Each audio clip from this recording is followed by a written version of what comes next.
भक्ति की वाणी।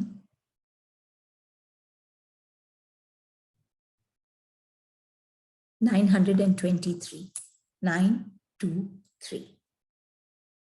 मलहम, मल हम में तो मलहम का पता न चला, इसीलिए शायद कहा मर हम भी गए मलहम न मिला। क्या कहें, जिस तरह से गुरुदेव व्यक्त किए हैं, शब्दों की शैली, भाव अद्भुत है। क्या कह रहे हैं गुरुदेव? प्रीवियस वाणी में भी यही था, रहम के ऊपर। रहम रहे हम में तो हम रहम जाने कि रहम क्या है। ये हम महसूस ही नहीं कर पाते हैं उसका रहम। क्यों? क्योंकि वो हम में नहीं है, हमारे अंतःकरण में नहीं है। अंतर में हमारे सिर्फ ये दुनिया और निरर्थक, असत्य, भ्रम, यही बातें उलझी हुई हैं। इसलिए उसकी रहम को हम कैसे जाने? आज गुरुदेव कह रहे हैं मलहम, मल हम में तो मलहम का पता न चला। बहुत सुंदर तरीके से व्यक्त किया गया। मलहम, जो कोई भी दर्द चाहे घाव पे लगाया जाता है, जिससे वो भर जाता है या कम हो जाता है, ये मलहम। लेकिन गुरुदेव क्या कह रहे हैं कि मलहम को तोड़ दिए मल और हम में, और कह रहे हैं कि अगर मल यानी गंदगी, निरर्थक विचार, भाव, अभाव, मल, कीचड़ अगर हम में है तो हम मलहम का हमको पता न चलेगा। मलहम का काम है कि वो चीज को ठीक करे, घाव को भी ठीक करे। ये काम है मलहम का, कि हमारे चाहे वो स्थूल का ही घाव क्यों ना हो, चाहे भीतर में कहीं हमारे हृदय में ये दर्द क्यों ना हो, मलहम का काम है कि वो उसको ठीक कर देता है, ऐसे सहला देता है कि फिर शांति और सुकून मिलता है। लेकिन अगर मल है हृदय में, कीचड़ है हृदय में, तो फिर ये मलहम हृदय में होकर भी हमको पता ही न चला। और ये मलहम कौन सा है? ये बाहर में जो ट्यूब्स में मिलती है वो वाली बात नहीं है। ये भीतर में ये जो मलहम है वो गुरु का प्यार है, गुरु का प्रेम है, गुरु का अपनापन है, जो हमको सहलाती है कि ये घाव भर जाए, दर्द न दे। लेकिन मल है तो पता न चला, इसीलिए शायद कहा मर हम भी गए मलहम न मिला। कि ये सहते सहते ये दर्द, ये दुख, वो इंसान, वो मनुष्य मर भी जाता है और मलहम को नहीं पाता, न मिला। कितनी विडंबना की बात है कि मलहम है उसके पास, हमेशा थी, है और रहेगी उसके हृदय में ये गुरु का वास। लेकिन ये मल के कारण उसको एहसास नहीं। अगर उत्साह चाहिए जीवन में, ये बाहर की बात है, वहां भी अगर उत्साह चाहिए तो जितना हम प्रभु पर विश्वास करेंगे, प्रभु की ओर हम बढ़ेंगे, उतना ही हमारा उत्साह बढ़ेगा। संसार में हम कितना ही आगे बढ़ जाए, लेकिन वो उत्साह क्षणिक है, समय विशेष के लिए। प्रभु को जब हम पर हम विश्वास करेंगे, प्रभु की ओर हम बढ़ेंगे, तो उत्साह बढ़ेगा। जितना हम बढ़ेंगे बाहर और भीतर, भीतर बढ़ेंगे तभी हम बाहर में उसको देख पाएंगे। जितना हम भीतर अपने हृदय में हम समाएंगे, उतना हम ये मलहम को पाएंगे जो हमारे इस दुखते हृदय को, दुखते दिल को, मन को राहत दे सके। तो मलहम में तो मलहम का पता न चला। सबसे पहले गुरुदेव की ये इस वाणी के द्वारा संकेत है कि हम इस मल को हटाएं। कैसे? जैसे बहुत हर रोज जो उदाहरण लिया जाता है, जैसे कमल सूर्य की ओर देख के खिलता है, मल की ओर ध्यान नहीं देता, वैसे ही हम प्रभु की ओर बढ़े, मल कुछ नहीं बिगाड़ेगा और हम उस मलहम को पाएंगे जिससे हमको जीवन में एक नई उत्साह, राह या राहत मिलेगी। तो इसीलिए शायद कहा मरहम भी गए कि वो हर वक्त उसके हृदय में बेचैनी रहती है, क्योंकि उसका हृदय बेचैन है, दुख है, दर्द है, लेकिन मलहम नहीं मिलता। तो मरहम भी गए, मलहम ना मिला। आज भी समय है, वक्त है, गुरुदेव का इशारा है कि हम अपने इष्ट को जाने, प्यार करें और उन्हीं की राह पे चले। वो स्वतः ही आगे बढ़ाएंगे। हम शुरू तो करें, हम इस कीचड़ से तो उठे, तब फिर उनका काम है, स्वतः ही होगा। जैसे कई बार सुनते हैं ये कि रास्ते में कच्चे दोस्त, कहीं पे पढ़े थे, रास्ते में कच्चे दोस्त कि आज है दोस्ती कल नहीं, कच्चे दोस्त और पक्के दुश्मन। कि दुश्मनी अगर वो लोग मोल ले लेते हैं तो बस दुश्मन बने रहते हैं। मिलेंगे कच्चे दोस्त जो पक्के होने चाहिए लेकिन नहीं है वैसे, और दुश्मन पक्के जो होने नहीं चाहिए वैसे। ऐसे जन मिलते हैं, लेकिन फिर भी हमको प्रभु की ओर बढ़ते जाना है।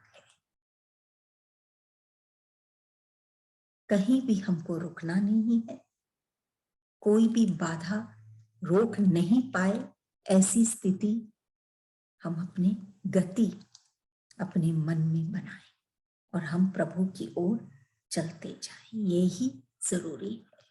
प्रेम की प्राप्ति अगर हमको करनी है, क्योंकि यही शायद हर एक मनुष्य का परम लक्ष्य है कि वो प्रेम पाए, एक्सेप्टेंस पाए, प्रेम पाए, शांति पाए।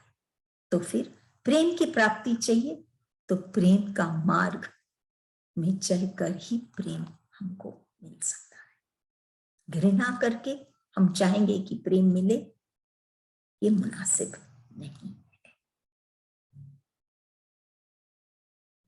अगली वाणी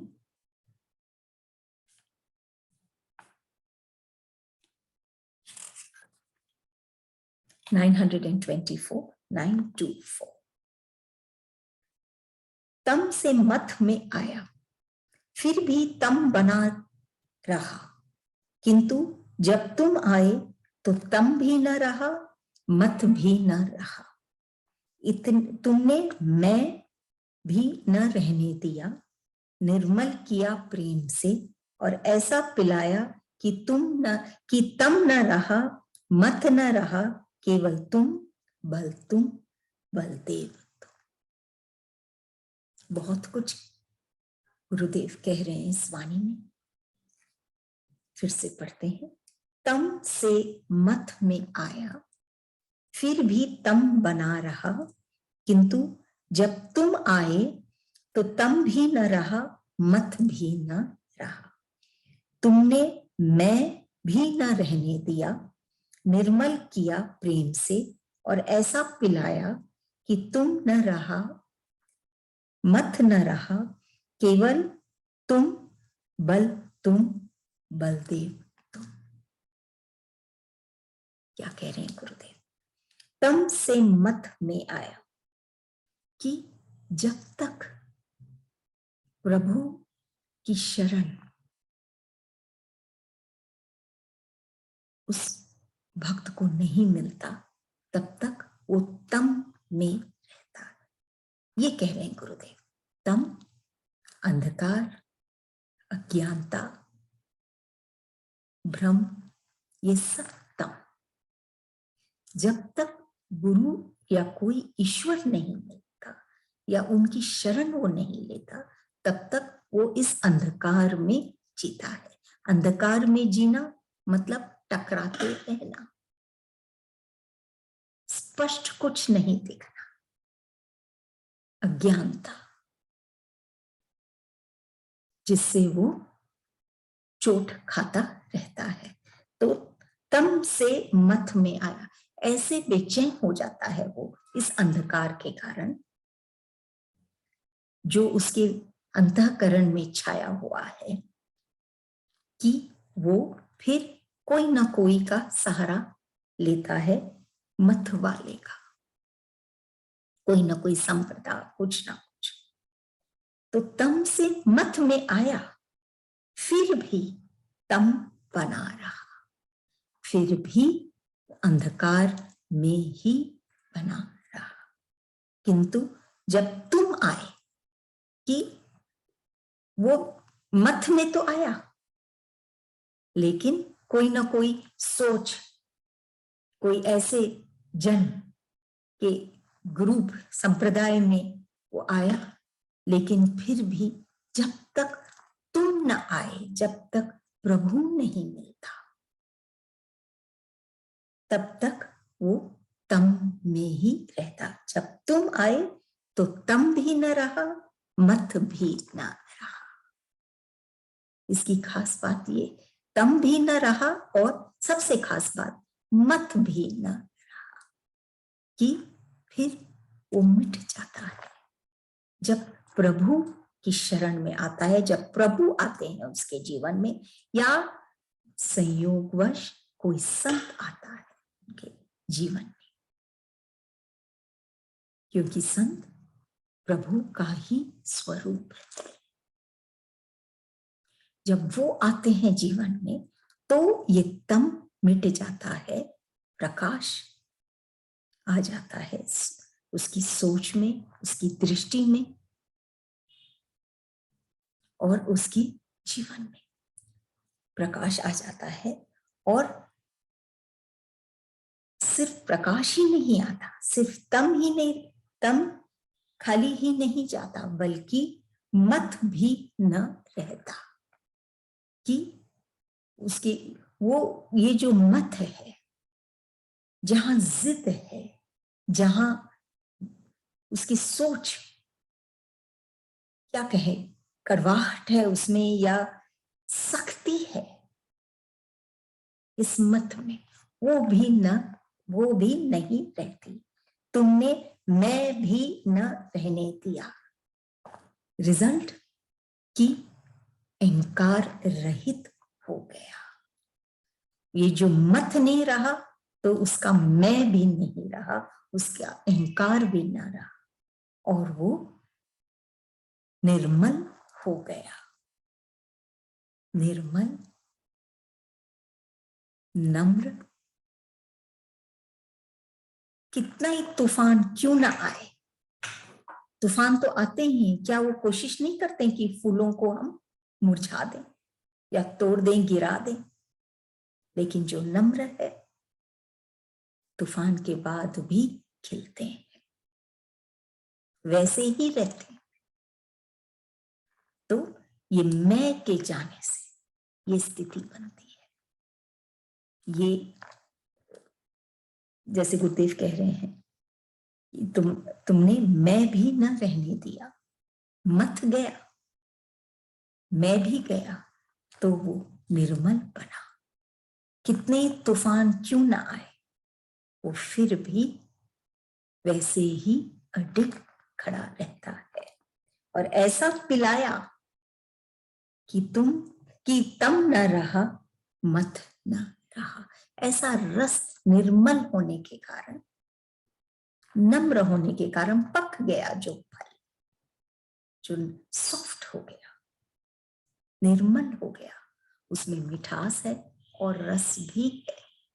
तो ऐसा पिलाया क्योंकि वो अब निर्मल हो गया, मैं चला गया उसका, जो रोशनी वो पाया, तम जो हटा, रोशनी जो वो पाया, प्रकाश, उसमें वो देखा कि वो तो कुछ भी नहीं है, जो कुछ भी है वो तो ईश्वर ही है, प्रभु ही है। ये भाव वो संत की शरण में बैठ के पाता है। जब ये भाव पाता है तो वो निर्मल होता है, निर्मल होता है, रस से सराबोर हो जाता है, भर जाता है कि फिर वो ऐसा पिलाता है रस प्रभु कि अब तम भी न रहा, मत भी न रहा, केवल तुम बल, तुम बलदेव। गुरुदेव अपने गुरु की बात कर रहे हैं, उनके खुद के भाव है ये, अपने गुरु के लिए, बलदेव दास स्वामी जी के लिए, जब वो कहते हैं कि ऐसा उन्होंने पिलाया जब वो आए जीवन में।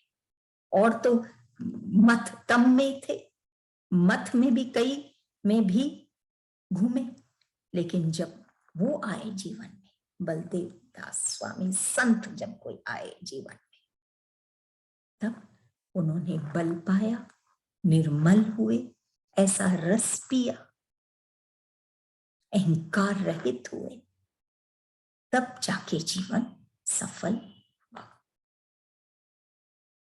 ये हमारा भ्रम है, खाली मैं है ये कि ये मिल जाए वो मिल जाए तो संतुष्टि मिलेगी। संतुष्टि तो जब मिलती है जब हम देते हैं, न कि जब हम पाते हैं। ये हमको गुरुदेव समझाते हैं। अगली वाणी 925 925। आया था दिल बहलाने और लोगों ने पाप पुण्य मुझ में खोजा, तुम ही बतलाओ क्या आना पाप है, दिल बहलाना पाप है। आया था दिल बहलाने और लोगों ने पाप पुण्य मुझ में खोजा, तुम ही बतलाओ क्या आना पाप है, दिल बहलाना पाप है। भक्त ये बात रख रहे अपने प्रभु के आगे कि मैं आया था इस संसार में दिल बहलाने। दिल बहलाने, आदमी प्राणी जाता है कोई बागान में, उद्यान में, कोई ऐसे स्थान में जहां पे दिल बहलता है, तो ऐसे ही वो भक्त आया है इस संसार रूपी उद्यान में दिल बहलाने, सिर्फ कि वो उसको सब कुछ अच्छा लगे, दिल बहल जाए, आनंद पाने, खुशी पाने। वो आया था इस संसार में, इस उद्यान में दिल बहलाने। लेकिन क्या हुआ, पाप पुण्य, लोगों ने पाप पुण्य मुझ में खोजा। क्या हुआ कि इस संसार में लोगों ने हर चीज पर, उसके हर मूवमेंट पर पाप और पुण्य का मोहर लगा दिया कि ये करो तो अच्छा है, ये नहीं करना चाहिए, ये करना चाहिए, ये अच्छा हुआ, ये बुरा हुआ। ये बुरा तो ये अच्छा है, ये ही करना है, वो ही, इस तरह की वो सख्ती में लोगों ने उसको डाल दिया, जिससे कि कहने लगे कि ये करोगे तो पाप, ये करोगे तो पुण्य। इसी में वो उलझता गया और उसी में बंधता गया, फंसता गया। वही कार्य कर रहा था जो पाप पुण्य के हिसाब से वो कार्य कर रहा था, जिससे उसका दिल अब बहल रहा नहीं था, बहल नहीं रहा था, दुख पा रहा था। क्योंकि हर चीज में जब तक स्वतंत्रता, वो असीम या अनंत भाव नहीं होते हृदय में, तब तक वो आनंद नहीं पाता। बंध जाता है कि यही करना है, ये करने से ये होगा, ऐसे नहीं करना है, ऐसे करना है, उससे वो आनंद नहीं पाता है। तो लोगों ने पाप पुण्य मुझ में खोजा, उसको बांध दिया एक पाप और पुण्य से, ऐसे करो, ऐसे मत करो। लोगों ने, तुम ही बतलाओ क्या आना पाप है? तब वो ईश्वर प्रभु से पूछता है कि तुम ही बतलाओ, क्या हम जो आए हैं इस संसार में दिल बहलाने, आनंद पाने, क्या ये गलत है? फिर दिल बहलाना पाप है? नहीं, दिल बहलाना क्वेश्चन मार्क पे छोड़ दिए गुरुदेव। दिल बहलाना पाप नहीं, लेकिन तभी वो फिर ये बात उठाता है क्योंकि वो अब बेचैन है इस संसार और इस संसार के लोगों की बातों से और ये पाप पुण्य की बातों से। तभी वो कहता है अपने इष्ट से, तो क्या दिल बहलाना पाप है? तो वहीं पे छोड़ दिया गुरुदेव कि नहीं, पाप नहीं। गुरु फिर प्रभु ये सांत्वना देता है उसको कि दिल बहलाना पाप नहीं, हमको उठना पड़ेगा ये पाप और पुण्य की बातों से, लोगों की बातों से। हमको हमारी दृष्टि ईश्वर की ओर या गुरु की ओर, प्रभु की ओर, इष्ट की ओर, जब हम सिर्फ उसी पर ध्यान देंगे वो क्या कह रहे हैं, तो हम स्वतः ही ये पाप और पुण्य से उठ जाएंगे, जो हलचल पैदा करती है हमारे हृदय में। तब हम स्वतः ही उठ जाएंगे। एक बूंद काफी है, जितनी ही प्यास प्रेम की हो, एक बूंद काफी है वो प्यास को बुझाने में। प्रेम में इतनी ताकत है कि जब हम प्रभु की ओर बढ़ते हैं प्रेम से, तो पाप पुण्य हमको बेचैन नहीं करते। तो आया था दिल बहलाने और लोगों ने पाप पुण्य मुझ में खोजा, तुम ही बतलाओ क्या आना पाप है, दिल बहलाना पाप है? गुरुदेव यहीं पे हमको सोचने में चाहते हैं कि हम सोचें, इस पर ध्यान दें, क्या है ये? तो क्या दिल बहलाना पाप है? दिल बहलाना पाप नहीं, पाप और पुण्य की बातों से हमको हट जाना है। कैसे? ईश्वर की ओर बढ़ना है, अपने स्वरूप में जाना है। वो ही सही बतलाता है क्या करना है और क्या नहीं करना है, यहां तक कि वो ही कराता है, हम करता रहते ही नहीं। हल्के होकर हम मस्त होके जीवन विचरण करते हैं। अगली वाणी 926 926। बंद कर बंदगी, तुझे बंदी बनाना चाहता है, मुझे बंदी बनाना चाहता है, स्नेह माला ला। बंद कर बंदगी, मुझे बंदी बनाना चाहता है, स्नेह माला ला। कि प्रभु ये स्थूल कार्यों से खुश नहीं होते, भक्ति की वाणी है। भक्त क्या कर रहा है? अपने ईश्वर को रिझाने की कोशिश कर रहा है, भक्ति की राह पर चल रहा है। लेकिन क्या कर रहा है?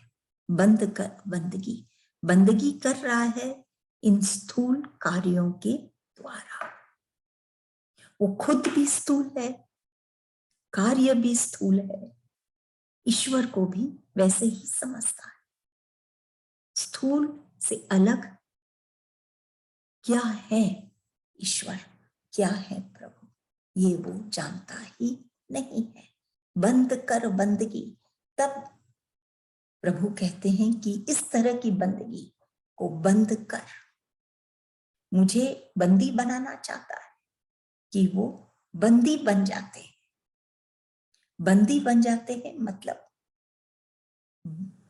बंध जाते हैं, जिसमें बेचैनी है, जिसमें वो क्या कहें, शांति नहीं। बंदी बन जाना चाहते हैं, बंध जाते हैं इस बंदगी से। वो भक्त बहुत बार दिन में कई बार ये करता है, कभी वो करता है। इस तरह के कार्यों से वो ईश्वर को रिझाना चाहता है। तब ईश्वर कहता है कि बंद करिए, इससे मैं बंधा जा रहा हूं। स्नेह माला ला। अगर तू मुझे सच में पाना चाहता है, मुझसे मिलना चाहता है, तो तू स्नेह माला ला, प्रेम भर तू मुझे प्यार कर, मेरा हो जा। मुझे ये कार्यों से कोई मतलब नहीं, उसमें मैं बंध जाता हूं। प्रेम भी बंधन है, लेकिन उसमें उसके लिए तो ईश्वर भी तरसते हैं। वो ऐसा बंधन है जो अत्यंत आनंद देता है। वो उस बंधन में बंधना चाहता है, न कि इस तरह की स्थूल बंदगी में। बंद कर बंदगी, मुझे बंदी बनाना चाहता है। स्नेह माला, तू मुझे स्नेह से, प्रेम से तू मुझे मिल। वो माला ला जिसमें हर मणि में यही है, प्रेम प्रेम प्रेम प्रेम। बस कोई फूल, कोई दिया, कोई चंदन, कोई माला, कोई ये कोई वो, कुछ नहीं, सिर्फ प्रेम। उसमें हल्कापन है, प्रेम है। उसी के लिए ईश्वर तरसते हैं, क्योंकि इस तरह की बंदगी जो करते हैं, जो स्थूल लोग हैं, सब कर सकते हैं, लेकिन स्नेह माला कोई कोई लाता है ईश्वर के लिए। उसी के लिए वो तरसते हैं कि तू स्नेह माला ला। उस प्रेम बंधन में भी अनंत भाव है, बेहद है, क्योंकि प्रेम ही बेहद है।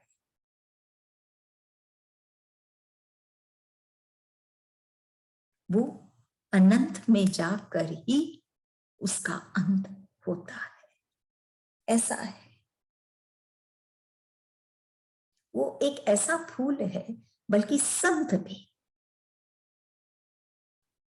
वो जो अल्प लोग हैं जो स्नेह माला लाते हैं, जो संत हैं, वो ऐसे फूल हैं खुद, जो बड़े बड़े सम्राटों को भी अपनी जेब में रखते हैं।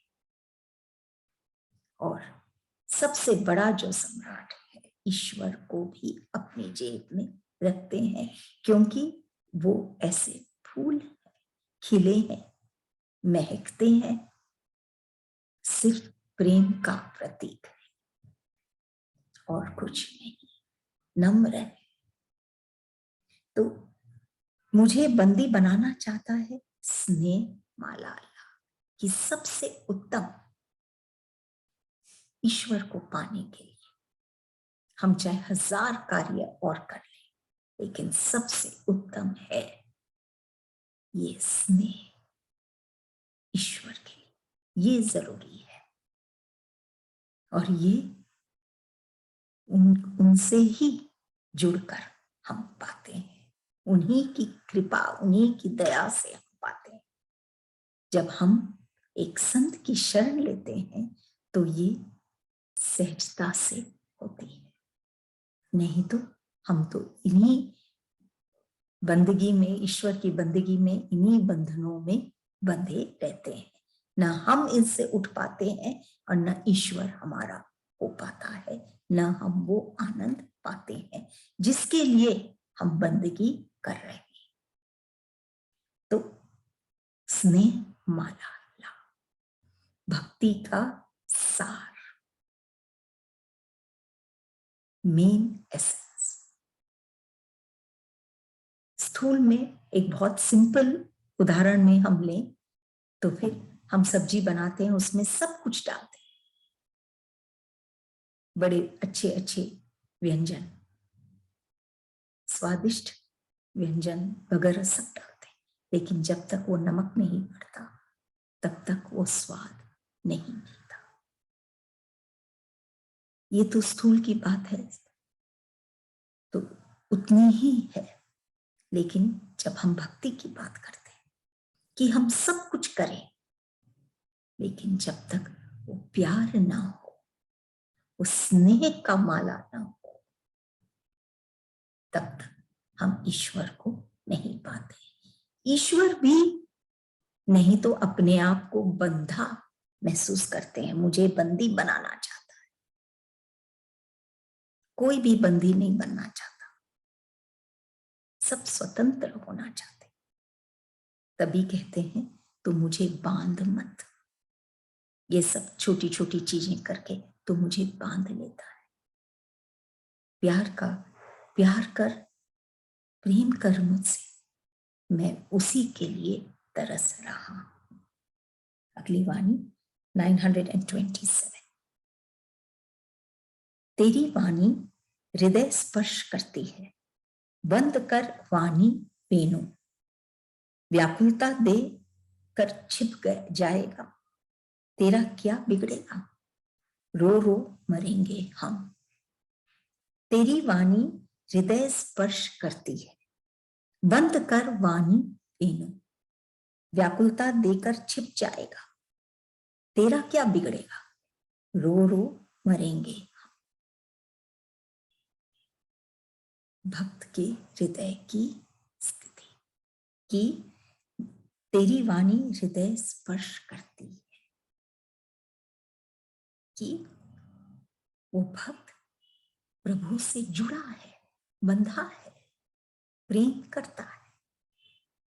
लेकिन वो कहता है कि तभी प्रभु की जो वाणी है उसके हृदय को स्पर्श करती है, उसको अच्छा लगता है। कहीं ना कहीं उसके हृदय के तार झंकृत हो जाते हैं और उसका जीवन संगीतमय हो जाता है। तो कहता है कि तेरी वाणी हृदय स्पर्श करती है, लेकिन बहुत अच्छा लगता है मेरे इस हृदय में तेरी वाणी, लेकिन बंद कर वाणी मेनू। फिर भी वो कहता कि बंद कर ये वाणी मेनू, प्यार से ओतप्रोत है। तो अपने प्रभु से कहता है कि बंद करिए, अपने इष्ट से कहता है कि बंद करिए वाणी की वेणु। क्यों? जब उसको इतना स्पर्श कर रही है, अच्छा लग रहा है, तो क्यों कहता है ये भक्त? क्योंकि व्याकुलता देकर छिप जाएगा। जितना वो अब इष्ट को अपने हृदय में स्पर्श करेगा, अनुभव करेगा, उतनी व्याकुलता बढ़ेगी उसको पाने के लिए, उसके दर्शन पाने के लिए।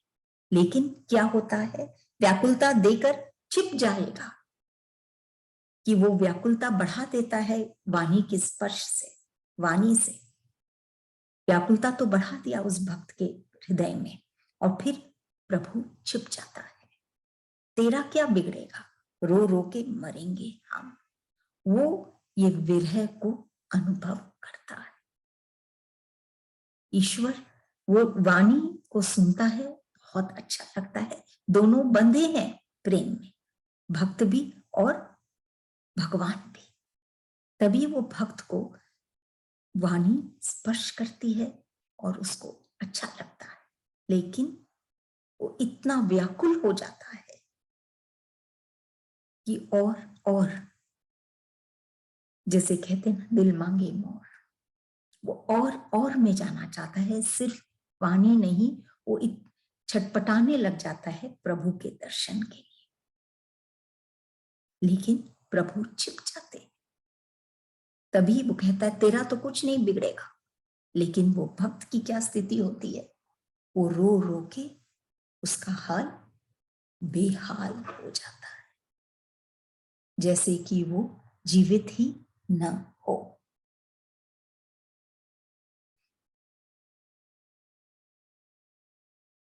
और यही स्थिति भगवान को एक अलग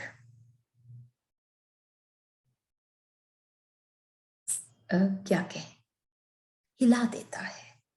भगवान और भक्त का ऐसा रिश्ता है। जब वो भक्त पहले तो वाणी सुनता है, उसके हृदय को स्पर्श होता है, हृदय के तार झंकृत होते हैं, बहुत सुंदर लगता है सुनने में, जीने में, हर चीज में। लेकिन वो व्याकुलता सहा नहीं चाहता, वो ईश्वर से मिलना चाहता है। तभी वो कहता है कि तू ये बंद कर या तू मुझे दिख। ऐसी स्थिति में ईश्वर उससे दूर नहीं होता। ईश्वर हमेशा उस ऐसे भक्तों के लिए ही तरसते हैं।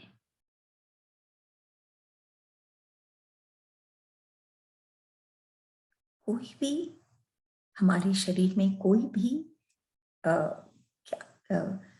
अंग में अगर दर्द है, तो दर्द एक ऐसी चीज है जो हमको एक अलार्म देती है कि उधर में ध्यान दो। ये संकेत देती है कि हमको उस पर ध्यान देना है। ऐसे ही उसके हृदय में ये जो व्याकुलता है अपने इष्ट को पाने की, वो असहनीय है। ऐसी स्थिति इसके बाद ईश्वर उससे दूर नहीं रह पाता। यही है भक्त और ईश्वर का